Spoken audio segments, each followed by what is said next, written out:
Right. All right. So thank you everybody for joining us this morning.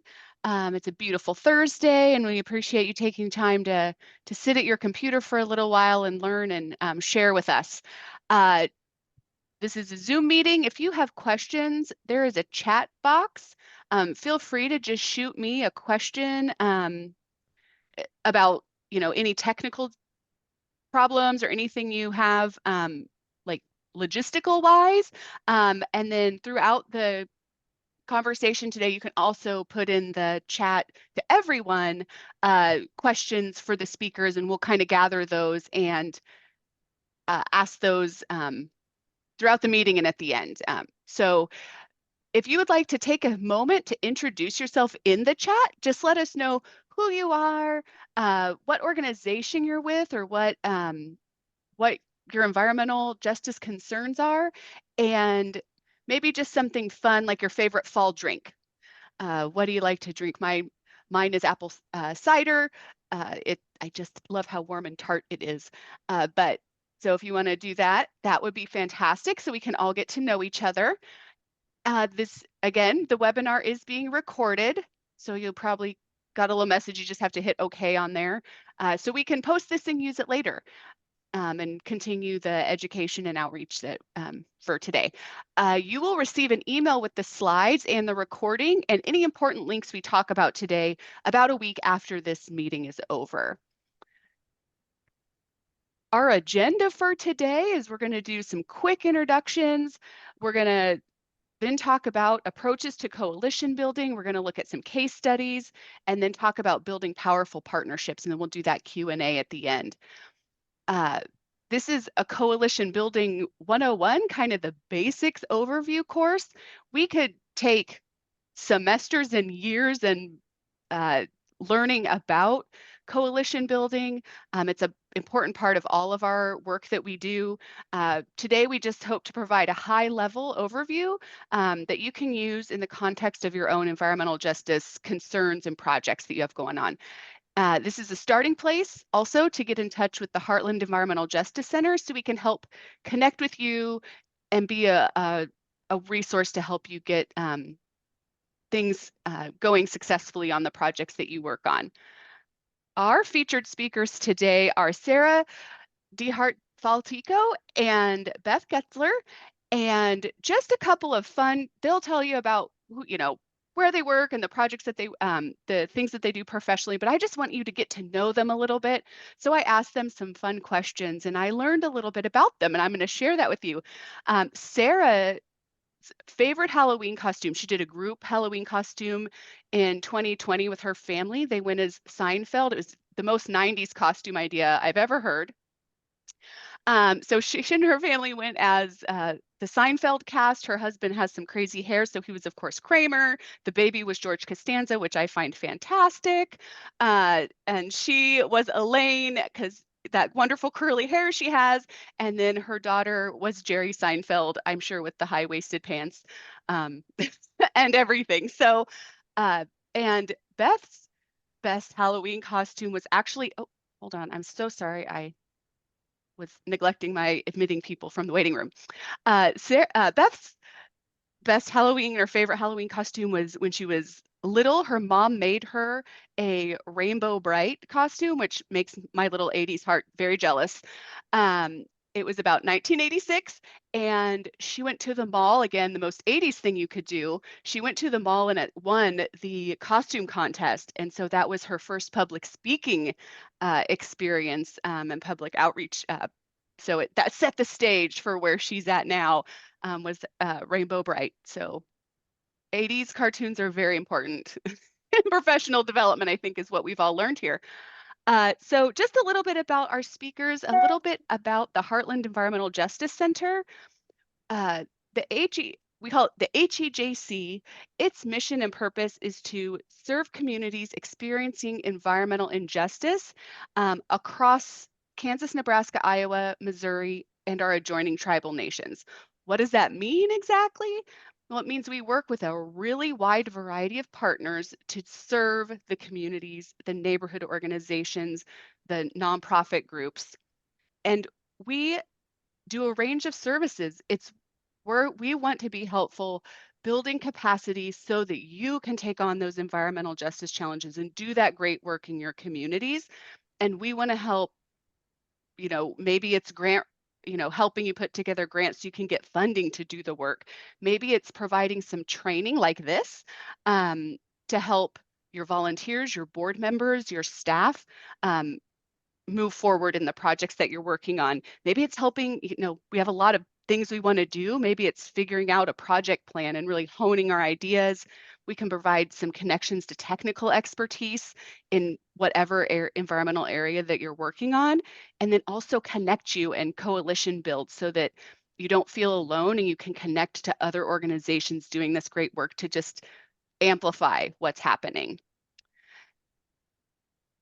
And then how do you get connected? Well, the first thing you want to do is hop on, and there's a link in the chat that Anna just put in there to the intake form on our HEJC website. Fill that out, and then you're going to get connected to a person that will help you, walk you through figuring out what services you need, connecting you to the right people, creating a plan to move your issue and concerns forward. So, and again, if you have questions, don't hesitate to put them in the chat. And I'm going to just toss it over so we can get to the really good stuff over to Sarah, and she's going to start talking about coalition building. Thanks, Tanya. Good morning, everyone. Thanks for joining us today. And for those of you that join and watch the recording later, hello, whatever time of day it is. As Tanya mentioned, my name is Sarah Dehart Faltico, and I'm with the Climate and Energy Project. You may hear me refer to it as CEP. CEP is a nonprofit organization that builds resilience in Kansas through equitable clean energy solutions and climate action. And you can think of our work falling into 4 general buckets: clean energy, climate resilience, policy work, and civic participation. Next slide, please. So before we dig into coalition building, I want to start us off and kind of level set with this quote by Audre Lorde. In our world, divide and conquer must become define and empower. And to me, this quote begins to touch on the power of coalition building. It's really saying, it's really not about staying in like our lane or our silos or as humans or groups or organizations. It's and trying to outdo or outcompete the next person. It's really about understanding who we are as humans and as groups and as alliances, and then empowering all of us to take action. And Lorde goes on to say, in order to work together, we do not have to become a mix of indistinguishable particles resembling a vat of homogenized chocolate milk. Unity implies the coming together of elements which are, to begin with, varied and diverse in their particular natures. Our persistence in examining the tensions within diversity encourages growth toward our common goal. And I really love this quote for what it is on its face, but also reading it and thinking about it, it really talks about the coming together of elements. And when Lorde says that, makes the comment about not becoming like a vat of homogenized milk, it kind of made me think of coalition building as a recipe. And so just like with any recipe, you've got your ingredients, there's definitely some science, but then there's also a whole lot of art about how things come together. Next slide, please. So for coalition building, you can kind of think of like some general ingredients or basic elements that you can see on this slide, right? You have to identify some shared values, forge coalition partners, assess the strengths and needs of the group, define how you're going to come together, define your coalition parameters, come together regularly with timely convenings, and then revisit goals and celebrate your success. So I'm going to walk you through a little bit about bringing those together, or how you kind of get those ingredients together, if you will. And then Beth will get more into like the art of the recipe, if you will. Next slide, please. My part of this conversation is going to focus on kind of a case study, and it's a coalition called the Kansas Wealth State Table. And we'll explore how those various elements from the previous slide came together to make a strong working coalition that's been together for about 10 years. Next slide. And the mission of the Kansas Wealth State Table, I'm going to start by saying it's not about wealth, it's not about money. The mission is that the Kansas Wealth State Table advances climate resilience and clean energy policies across the state. By collaboratively and equitably building power, we identify opportunities to reduce risk and increase resilience in the face of a changing climate. reducing risks positively impacts our state's water, energy, air, land, transportation, and health, or Kansas wealth. So it's not about the dollar bills, it's really about our state's natural resources, which we see as a true measure of our wealth. So let's start digging into those ingredients. Next slide, please. So first and foremost, coalition building needs to center around a shared value or a need. This is really critical, not only as a rallying point, but it really can serve as an anchor for how you make decisions about what you do and don't do as a coalition. In the case of the state table, our shared value was building power and policy to protect those wealth resources. The table first got together and started its coalition work loosely back in 2015, where we kind of realized that we were all working on similar or overlapping issues at the State House. And this shared value can rise organically, right? Kind of like it did with the state table groups, or it can be intentionally cultivated. So like, let's say a group of folks are seeing similar environmental justice issues across a few different neighborhoods, like maybe water quality, and you want to try to address that together. The shared value can be funded, it can be supported, or it can be unfunded, and like I said, kind of more organically arising. The real question is whether or not that shared value unifies folks around a specific issue. And this part is really critical because you're going to have so many opportunities that come up that may actually be distractions. If you look at them through the lens of, does tackling this opportunity really make progress on our shared value? And if not, then maybe it's actually a distraction. Next slide, please. So you got to identify some coalition partners, and there will be obvious ones. You know, for instance, like again, with the state table, these were all organizations that were doing climate adjacent work. Maybe in the example of the water quality issue, your neighbors and neighbors in nearby neighborhoods may be obvious coalition partners, but you also have to think beyond the obvious, right? Like, who isn't your first thought? Maybe beyond neighbors, are there county health officials that are concerned about water quality, right? Or are there groups working with young families that are seeing the health and the economic impacts of young families having to buy bottled water and formula, and the impact that that's having on them? You know, are there local growers that can't use the water for their irrigation needs? So kind of think outside the box about who all might share your value and why, right? But something to also keep in mind as you're thinking about coalition partners is to keep in mind the scale of the coalition. If your shared value is so narrow that you're going to be the only organization working on it, then you're going to be going it alone, right? If your shared value is a bit broader, then a larger group of folks are going to be able to rally around it. In the case of the state table, if our shared value were just clean energy, then it would probably be CEP and maybe one other partner, right? But we're focused on water, energy, air, land, transportation, and health, which all intersect and impact each other in a myriad of ways. The other thing that's really important is kind of trust and relationship building in this, right? Make the time and take the time to build that trust and to build those relationships. Honestly, the relationship and the trust building should be starting as you're kind of coming together around the shared value. They happen at the same time. And something to be thinking about is if you're asking a partner into a coalition just because of what they can bring, but you don't have a clear idea of how that coalition would benefit them, then I caution you to be very careful, right? This could be at risk of becoming a transactional or an extractive relationship. And in the end, that's not going to build trust. That could potentially further harm that partner and or your shared value in the long run. One of my favorite quotes is from the book Emergent Strategy. The author is Adrienne Marie Brown, and they say, "Move at the speed of trust." And I think Anna, yeah, thank you, Anna. Anna just dropped the link to that book in the chat. This is an awesome quote, and the more you chew on it, the more it'll resonate. Move at the speed of trust, and it really is a much slower process than a lot of people want it to be, but it's ultimately the best pace to achieve your goals. Next slide, please. So something else that you need to think about is like, what do the strengths and needs of the coalition, like what are they?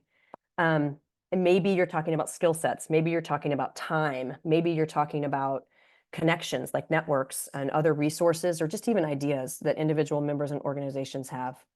Maybe you're thinking about funding, like is there funding to support you?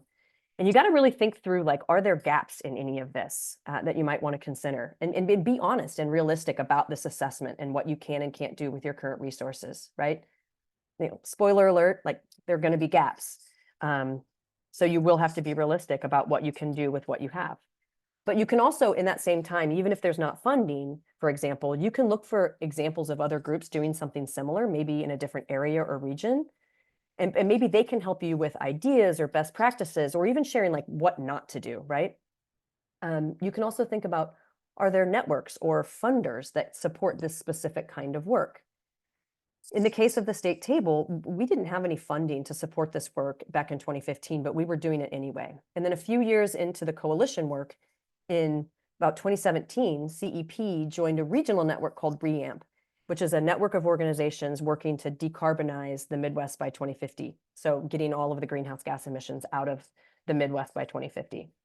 So CEP became a member of this network, and we started experiencing the benefits of membership. So then we're telling our coalition partners about it and encouraging them. So some of our coalition partners were starting to become network members of REAMP, and they were benefiting from it. So then 5 years in 2020, REAMP provides support for state-based collaborations. And so after 5 years of working in coalition together in Kansas, we received funding to support this coalition officially, and thus we became the Kansas Wealth State Table. But that's a 5-year horizon, and you might be thinking, Sarah, I don't have that kind of time, and what are you talking about? And I get it. So on a smaller scale, something that's more realistic for a newer coalition, maybe one of your needs that you've identified is that folks can't participate in meetings if there's no childcare or if it's in the evening.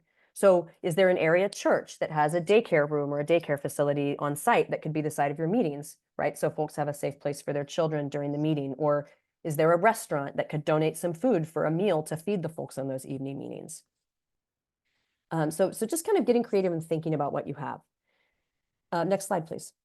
So this slide gets into the finer details of how you come together to do the work, right? Defining your coalition parameters is an absolutely critical step, even if it feels tedious and boring. It's often overlooked because of that. Don't overlook it. I want you to just think, and you can feel free to do a show of hands or laugh or giggle or just smile with, think about any kind of relationship. Has there ever been one that you've been in, whether it's work or family or friends or kids or volunteering, where expectations were not laid out in the beginning and it caused tensions later? Yeah, I mean, just the Rolodex goes on, right? So the more thought and discussion that you put into the front end to define these boundaries, the more hassle you can save on the back end. I mentioned earlier about, making sure that these relationships aren't transactional. And this is where some of that can be addressed, making sure that everyone's benefiting in a way that's commensurate to the effort that they're putting in. This can be a formal or informal agreement. You can have an MOU, like a memorandum of understanding, or basically a contract. You can go through a formal strategic planning process, or you can just have, a set of conversations to get what's important to each member out on the table about how to do the work. Some basic things that you might have in there are, what are you coming together to do? Is there a goal? How do you measure success? How often do you meet? How are decisions made? Is it by majority, or is it by consensus? And who makes these decisions? Like, who gets a vote? Some more complex and nuanced things might be, how do you address conflict? How do you resolve conflicts? What accountability measures are set into that agreement?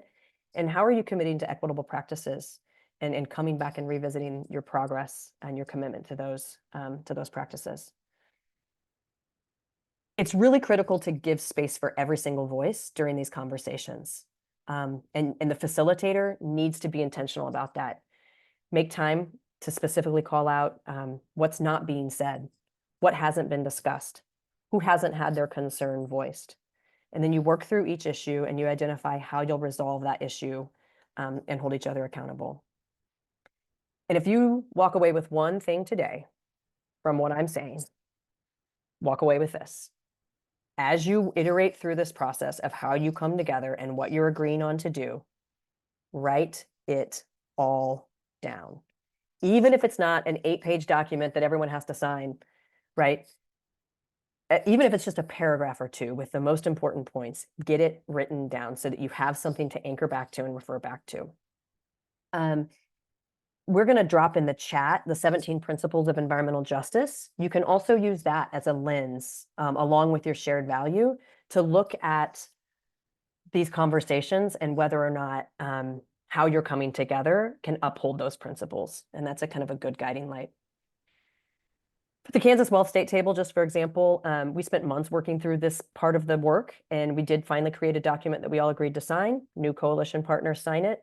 We re-sign it every year, so that gives us an opportunity to revisit the agreement to see if any changes are needed to be made. What's included in it? Well, we have our mission. We also have short-term goals that we talk about annually. And we also include other components about who's making decision, who gets a vote. We are consensus-based, how voting works, and membership and attendance expectations, as well as methods for conflict resolution. Again, this is critical stuff, so don't skip this part. It's really important. Next slide, please. And then you need to come together and convene frequently, whether it's in person or via Zoom, it doesn't matter. You can build this into the agreement, and depending on how formal you want to be. The state table meets monthly, and then we have like a timeline of things that we do throughout the year. There are also expectations for participation and attendance built into that. I also want to say it's really critical to identify a facilitator, even if it's just a different person from within the coalition each time. You don't have to pay someone or anything. This is a great resource, the Facilitator's Guide to Participatory Decision Making. It's great for also the discussions on the prior slide about how to come together to do the work. Make sure that facilitator, whoever's facilitating, uses an agenda, and maybe even timestamps it so that you can stay on track and respect people's time. If you're going to have an hour-long meeting, stop it at an hour. Humanize a little bit, spend time getting to know each other, maybe use icebreakers or small group work and discussions with report back, build some fun into it. But make sure you're also committing to centering equity in the work. Be sure that you're seeking out the quiet voices in the room, seek out the opinions of folks that aren't represented, ask if anyone that hasn't spoken wants to say something, and give quiet time for people to think. Next slide. And last, I would say make sure that you're revisiting your goals and celebrating your successes. This is also key to keep the momentum going. Can be tough work. It can be a slog. Do this on a regular basis as well. You might be surprised and impressed at how far you've come and the progress that you've made. So celebrate the small successes. It can be something informal, like just a few questions that you lob to the group every few months. Or if you have some funding associated with this, you can track on the metrics that you're reporting to the funder, right? But make sure that you're tracking it regularly as you go. This will also help build the relationship and help with the trust building. I also want to encourage you all to reframe your definitions of success, right? Even if something that your organization or your group isn't necessarily getting first out of this coalition, if one of your partners in the coalition is, then that success, their success is your success. And shout that from the rooftops, celebrate that, amplify that out to your own networks. But also be realistic and dedicated about the effectiveness of your commitment to equitable practices and have honest discussions about how that's going. That could also be, sometimes that can feel awkward to ask a question to a room, not knowing what you're going to get back. Maybe it's easier to create like an anonymous feedback form that someone can submit.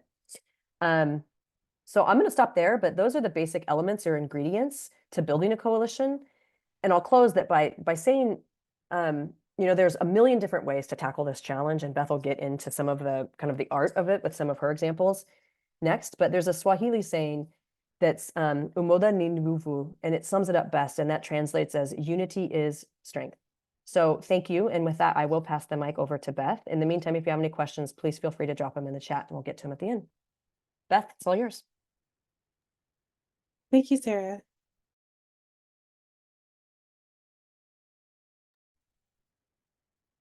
Thank you so much. My name is Beth Gutzler, and I am with Metropolitan Congregations United. We are in St. Louis, Missouri. We are a faith-based community organizing group that works with all different kinds of communities, starting with our leaders first in those congregations and then going out into the community. We are an affiliate of the Gamaliel Network, and those are our groundings for the conversation that we're going to talk about today, which is building powerful public partnerships, right? So at MCU, which is how I'll refer to our organization, we put faith into action by developing leaders who move their congregations, organizations, and communities to change public policy for the common good. Next slide. So I'm going to pause for a second. We've been talking a lot about like these relationships. And so I want to pause for a second to highlight that these are public relationships.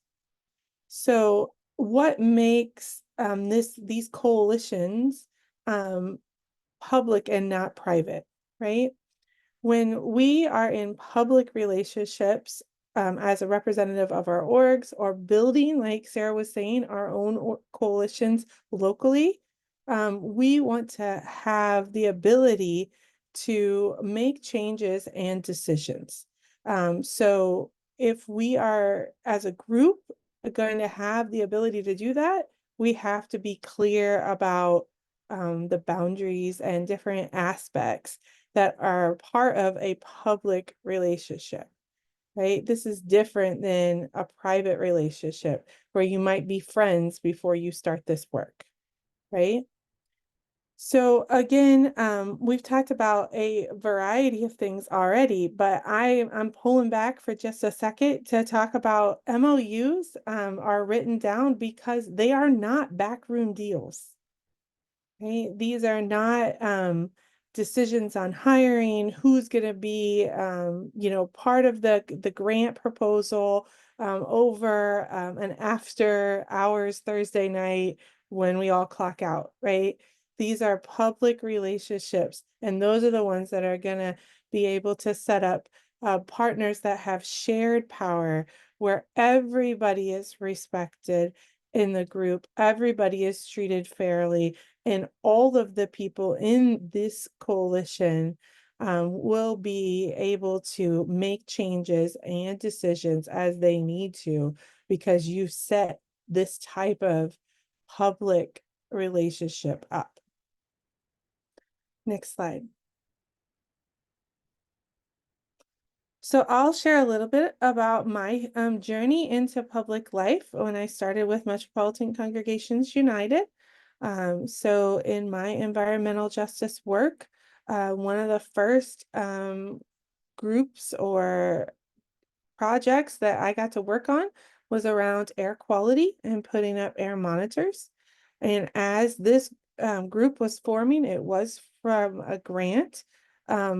One of the things that I learned very quickly was I needed to learn more about them, right? We had trust, we had met regularly, we had followed all these things, but there was still so much to learn. I quickly found out that when you sign an MOU with one department at this organization, it's not effective in the budgetary system for all the departments, right?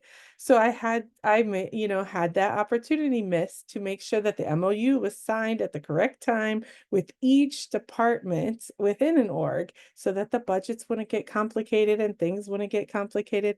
So that's just one of my stories of my learning when I needed to do a little bit better job with being very intentional about setting up public relationships and learning all about the group that was coming together, right? And so when we talked about shared values, for us in our MCU work, that is about like having policy change as the shared value, right? That was really important to us when we set up our public relationships, that is the core, that is the center of the work. And so Sarah was highlighting that. And when we were preparing, I did want to share a story about a group in Missouri, right? Because we're a partner in Missouri. And so one of the coalitions that we're a part of right now is called the Move Collaborative. And there are times when we may not all align on like everything, but there is enough shared like goal setting that we can come together when we're needed for a grant or for what we do in Missouri, which is ballot initiatives, right? So the one we're working on right now is related to earned sick time. So from an environmental justice lens for Proposition A, earned sick time is extremely important because those impacted by environmental justice issues have more time off sick. So even though we're not aligned on everything, that would having a public relationship with people, we can do something like this together, right? And so as we think about the need for larger environmental justice efforts, the need for more very intentional public relationships are extremely important because some of our particular work is different than those that might really want to make sure there's speed bumps on your local street. For environmental justice changes, it takes a stronger, more intentional network. So next slide. So yeah, my part, I know a lot of people are off camera right now, but if people can put in the chat, I definitely want to continue to share stories like the ones that I started with around things you've learned, things that went well, things that did not go well. So if anybody can start putting, one example of something you learned around a coalition building, either that went really well and you'd redo it again, or things that did not go well, please put them in chat and then we'll share out just a little bit here. But I keep thinking about other things, right? So as you guys are putting things in chat, we did not have a written down MOU, but it was in a Zoom meeting where we talked about SMART goals. So for me, in my training, that's specific, measurable, attainable, realistic, and timely. And I had a great facilitator of a group be so specific with the realistic time that we were going to put into an event that she said, how many hours are you able to commit to this? And we got really clear around which organization, or for us at MCU, we do this with congregations too. Like what group is going to lead it? Which group has the capacity to lead it? Some of them may not even be able to because they just don't have the time, right? So yeah. So there's lots of things coming in chat a little bit. Anna, I appreciate you talking. I know you're unable to come off of mute right now, but definitely upholding the standards of transparency. So that's great. We want to make sure that when we're setting things up, that everybody has access to the OneDrive or the file that everything's shared in. That these are the nitty-gritty things that create tension inside a group. And when it comes to what some of us, really focus on with Heartland Environmental Justice Center, being able to build a team that will be attractive to funders, attractive to a federal grant, we want to have all these disciplines of a really strong, fair coalition in place before we even start applying for a particular grant. So that just reminds me of that need to have access to a shared drive, right? So yeah. I appreciate it. Your comment, Tanya, about making sure that our meetings stay to a specific time, right? That is not always a cultural thing, right? So some cultures don't mind staying late. Some cultures don't mind not starting on time. But it is in the setup of your group that you can decide and agree, even if something's not comfortable and not natural for you, that this is how we're going to work together, right? And being on time and staying aligned with our meetings is one of those things we can just agree to, right? So it also is important that the commitment level of the organizations are not always the people, but sometimes the at a different level, right? Because I have been in so many groups where it is not that particular person that may have started the relationship. We may have had, we may have met over coffee or met over Zoom, but these type of MOUs and team buildings are consistent for long-term projects if it's with the organization, or for us, it's with the congregation, so that we're ongoing relationship, even if someone moves or changes their focus. So next slide. So again, we're gonna hopefully put some more information on chat. I know people are starting to brainstorm exactly how this all works. But this webinar is also a time for you to think about what that next partnership is, right? Is there a need, after listening to Sarah and I today, to build a public relationship that you don't have? Like, is there someone coming up that you would like to talk about? And then why is this a strategy for building a future coalition for policy change and funds needed? So let's start with the first one. I think this is set up, Tanya, that people could come off mute if they would like to before we get into the question and answers. I just want to start hearing. What is this making people think of in reference to who they want to have that public relationship with today that they don't have, as a way to start building a coalition for the future?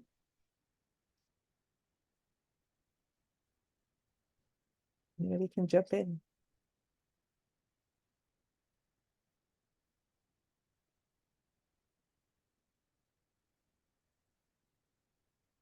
No, I don't want to put too many people on spot, but I know there's a new HEJC person in Kansas City. So I didn't know if she was able to come off mic today and talk about those important relationships in Kansas City that might be coming up, so she's never met with before. Are you there?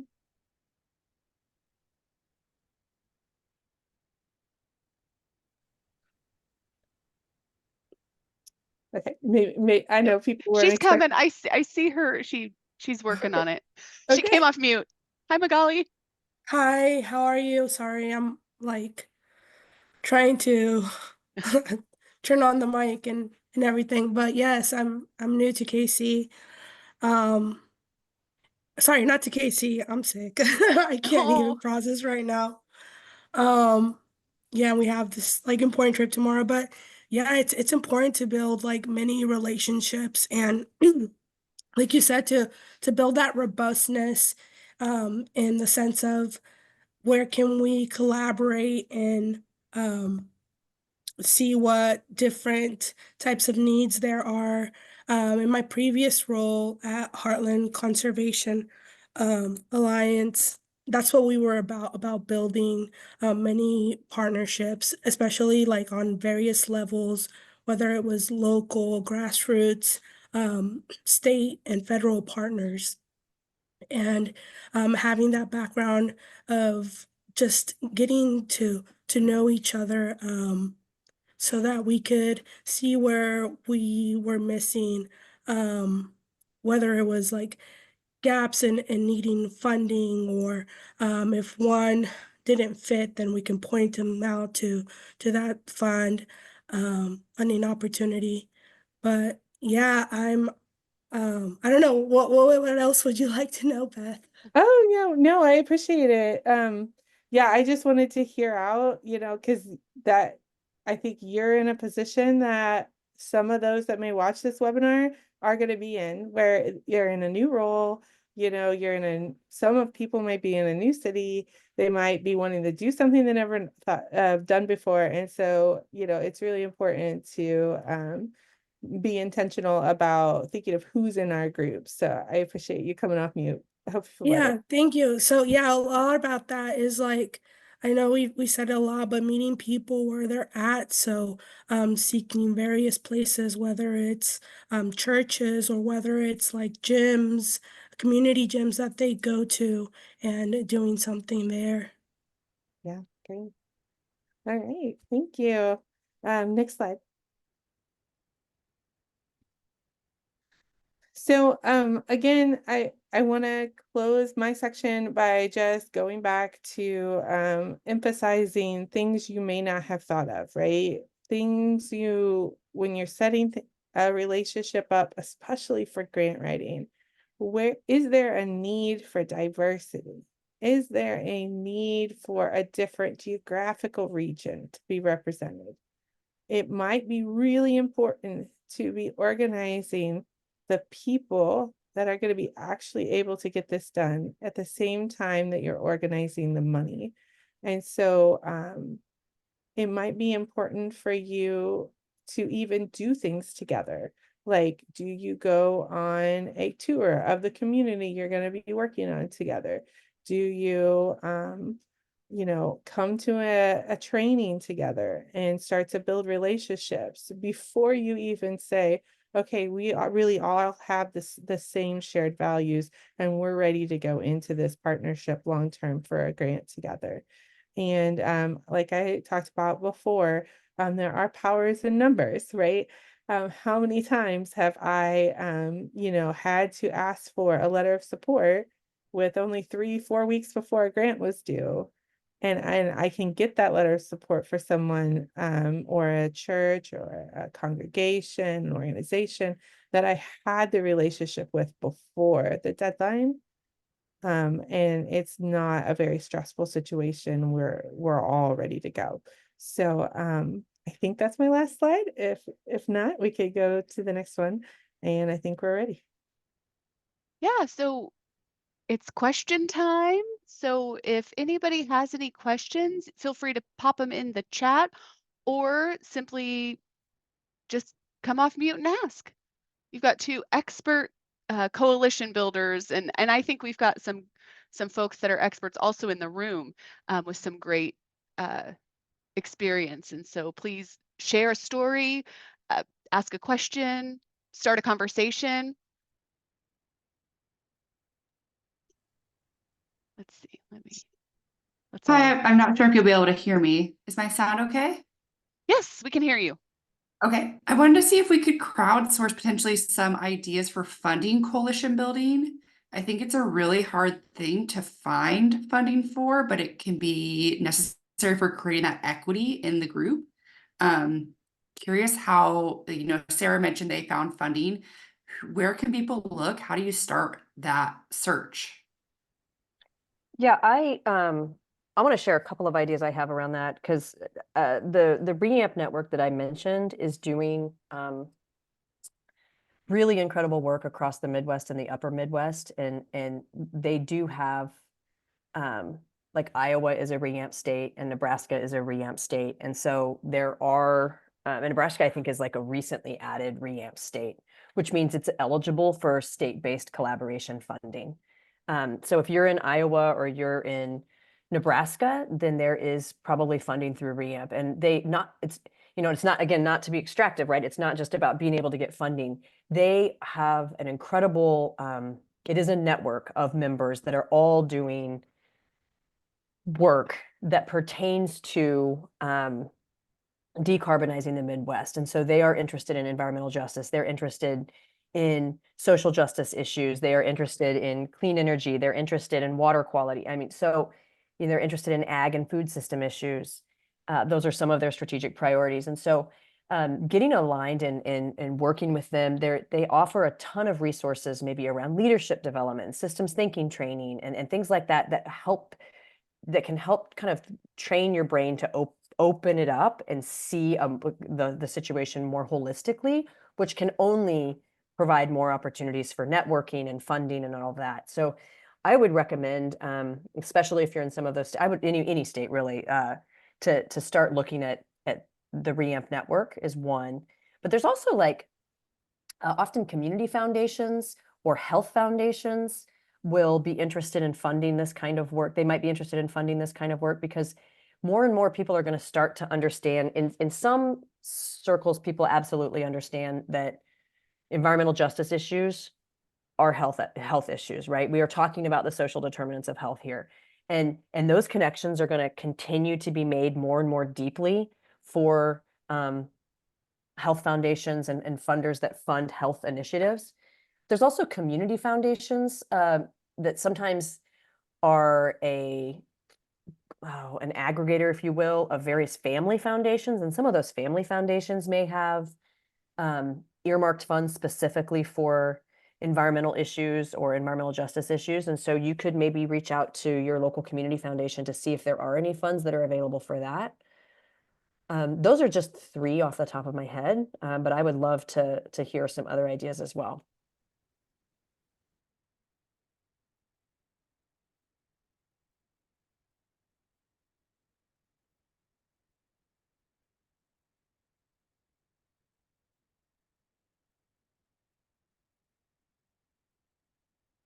Any ideas for funding connections in coalitions? I actually have one more. Do Sometimes it. there's funding just available for like capacity building, right? Of like different kinds of capacity building grants. And this really is a capacity building question, right? Regardless of the issue that's at hand, you're really trying to build your capacity to organize and to build power in numbers in order to achieve an end. And so you can kind of reframe it away from the EJ issue itself and into like, this is a capacity building or like almost, a capacity building grant, essentially, where we are trying to organize. And that funding can sometimes be a little bit more difficult to find, but it is another option to think about. Yeah, I mean, the only story that makes me think of, Sarah, is a couple sources. When I was clear enough about we need to raise funds to do blank, right? That I had that in my relationship and my conversation with other people who were getting funding. So like there can be times where they share out, I can't do this right now. Are you interested? Or I don't have my sam.gov money number yet, but are you interested? Like, there are times when people have shared links with me and it worked out. I have shared links with them and supported them to get the grant. And so I think that's the beginning. That could be the beginning of funding a larger, stronger coalition. Yeah, I totally agree. And I put it in the chat, but for anyone that sees this later, or if you can't see the chat now, I just said, yeah, communicating that need to your networks can absolutely make those connections, because then, like Beth mentioned, if someone doesn't have the capacity to go for that pot of funding, for example, but Beth has just said to me, hey, Sarah, this is something we're looking for, and we don't have the capacity at CEP, I might ping Beth and say, hey, you mentioned this a couple of months ago. Is this still something that you need? Here's this opportunity. And I think that's a great thing to add, Beth. That's really important to just let your partners know what you're looking for, and not even just your coalition partners, your partners in your networks at large.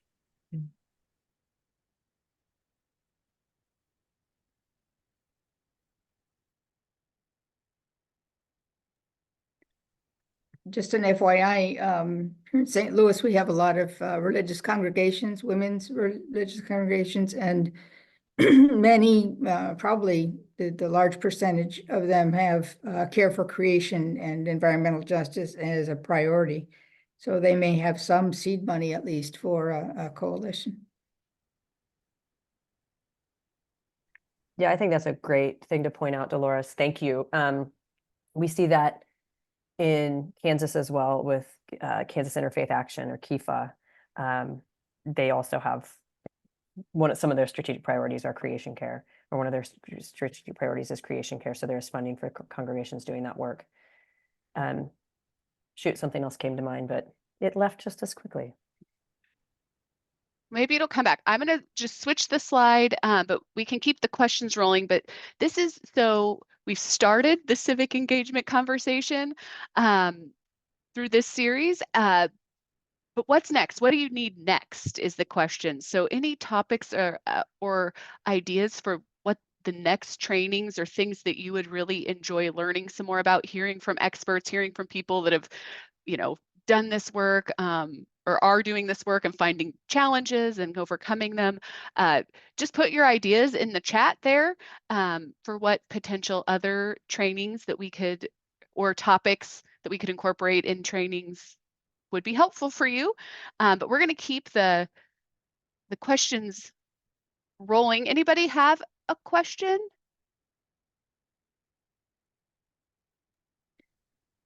I'm new to this, the whole coalition building aspect. So when in doing an MOU, is there some sort of template on that? I'll take that one.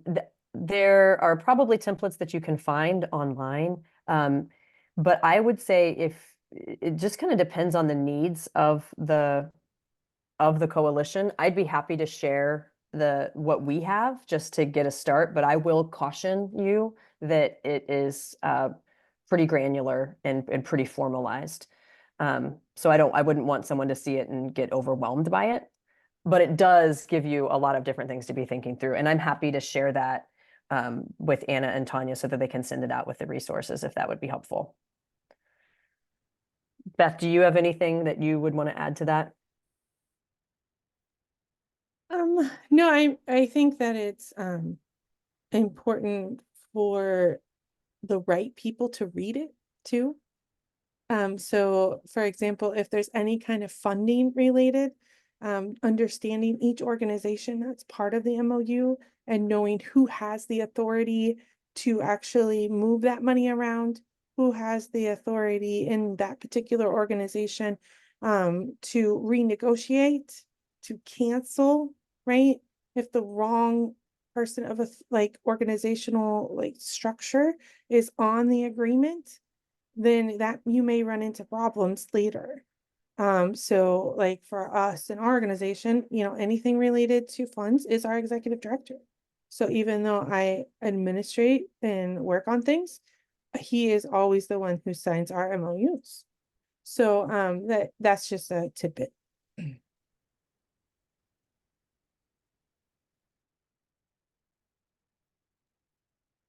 Yeah, I think that's critical. I want to just flag something or elevate something that Magali just threw in the chat because I think it's important to say out loud for anyone that watches this later.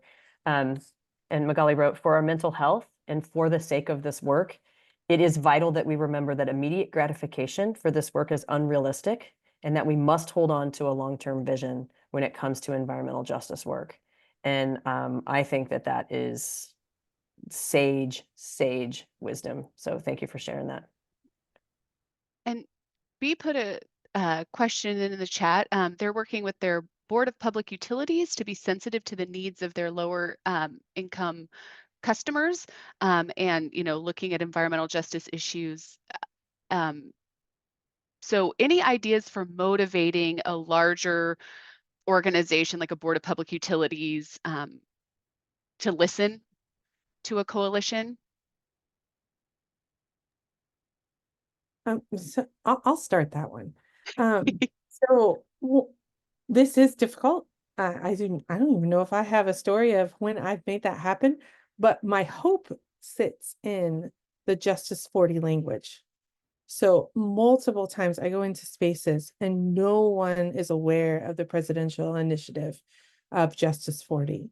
And understanding that this is unique, at least from my perspective, and very important that you could put that type of language in policy change anywhere, right?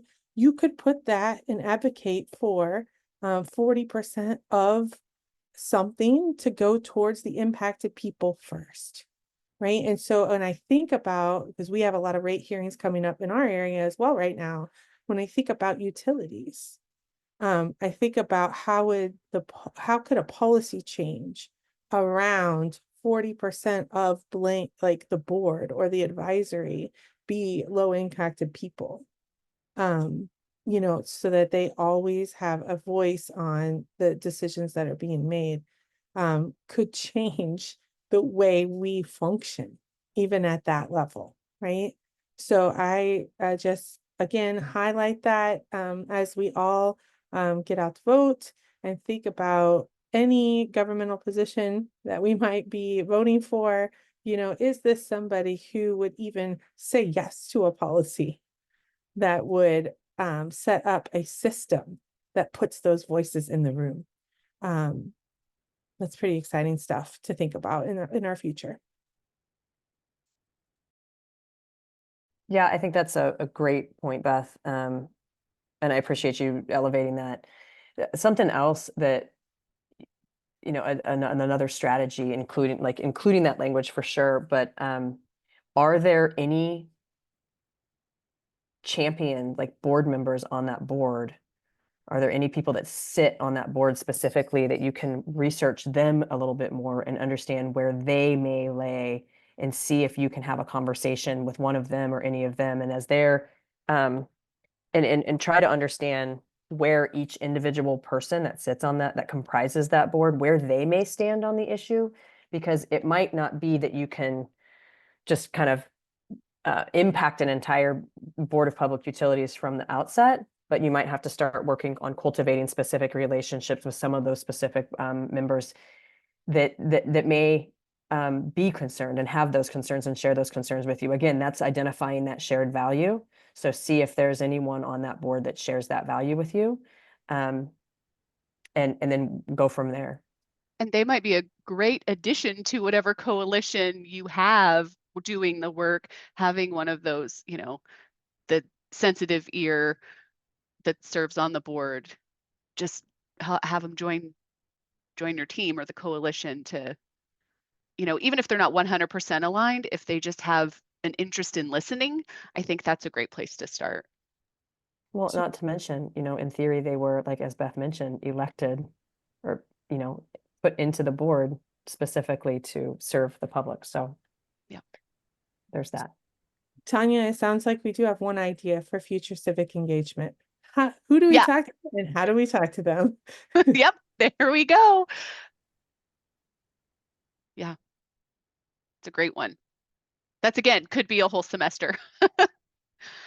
All right, well, we're coming up to noon, and I know everybody's tummies are probably rumbling and ready for lunch, so I'm going to cut us off here, but that doesn't mean the learning is over. Again, you're going to get the recording and the PowerPoint slides and some other links to resources.